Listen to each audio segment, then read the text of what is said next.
Hello, I'm Dr. X. Today, we're going to challenge one of the most widespread misconceptions in health: weight loss. Despite the billions spent on diets, apps, and supplements, most people still get it wrong. In fact, I'd argue that 90% of people misunderstand how weight loss actually works. We'll explore this from three angles: first, using simple logic and relatable examples; second, through a deeper lens of physiology and behavior; and finally, with scientific theories and clinical terminology. Whether you're a curious viewer or a fellow health professional, this breakdown will help you rethink what it truly takes to lose weight, and keep it off.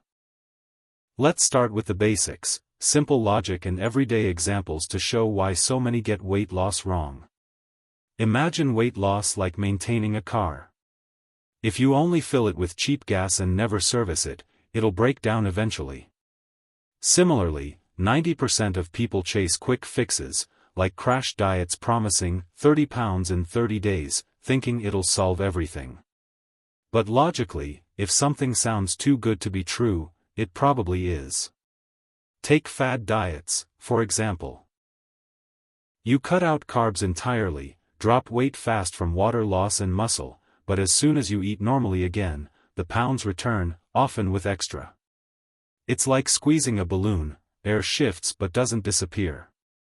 Real-world example: friends who swear by keto for a month, lose 10 pounds, then regain 15 when they can't sustain it. Another myth: I can eat junk if I exercise.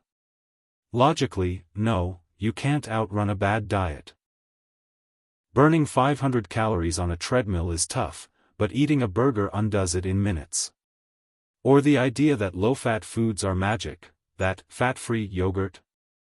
It's often loaded with sugar, leading to more calories overall. Simple logic says focus on balance, eat veggies, move daily, sleep well, instead of extremes. Studies show sustainable habits lead to lasting results, not shortcuts.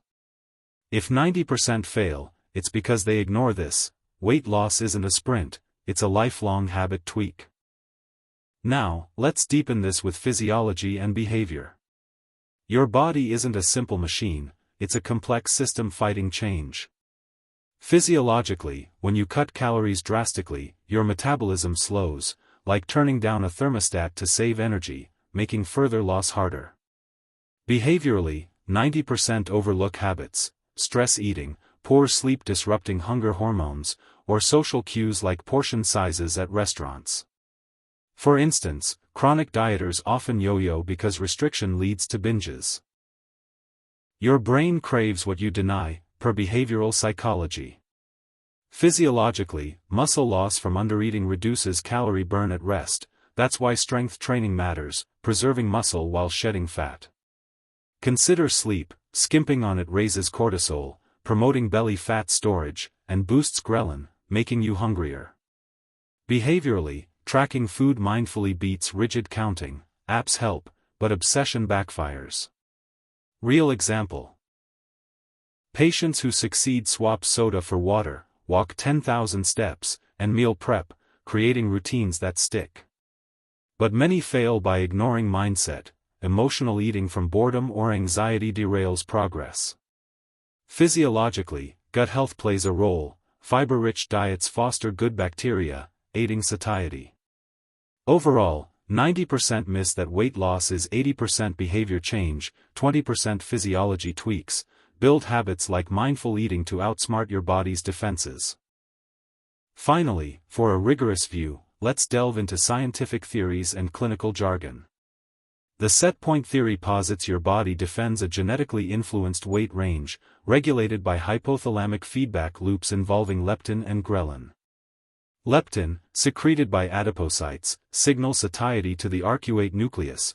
Post-weight loss, levels drop, amplifying hunger via orexigenic pathways like NPY/AGRP neurons. Ghrelin surges, stimulating appetite through vagal afferents.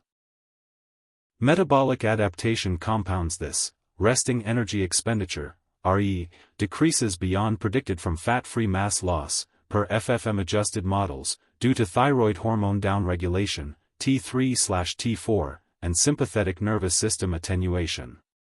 Evolutionary theory explains this as thrifty gene hypothesis, favoring fat storage for famine survival. Alternative views, like carbon/nitrogen redistribution, suggest exercise intensity shifts substrates from adipose to muscle for repair, minimizing lipogenesis via postprandial nutrient partitioning. Clinically, antagonistic pleiotropy underscores trade-offs: genes aiding early reproduction hinder later longevity. Genetic predispositions, like MC4R variants, influence success on low-carb versus low-fat diets, per DietFit's trial data. Inflammaging from visceral adiposity exacerbates insulin resistance, impairing GLUT4 translocation. Therapeutically, GLP-1 agonists like semaglutide mimic incretins, delaying gastric emptying and enhancing beta cell function, yielding sustained loss. Yet, 90% ignore these, without addressing microbiome dysbiosis or HPA axis dysregulation. Rebound occurs. Evidence from hallmark studies shows caloric restriction alone fails long-term due to compensatory hyperphagia. Thus, multimodal interventions, combining pharmacotherapy, HIIT for mitochondrial biogenesis, and CBT for behavioral adherence, are key to resetting set points. In conclusion, whether through simple analogies, physiological insights, or advanced theories, it's clear why 90% struggle. They battle biology with unsustainable tactics. True success lies in gradual, evidence-based changes: consult a professional, prioritize whole foods, move consistently, and manage stress. You're not failing, the approach might be. If this resonates, like and subscribe for more health truths. Thanks for watching. Take that first step today.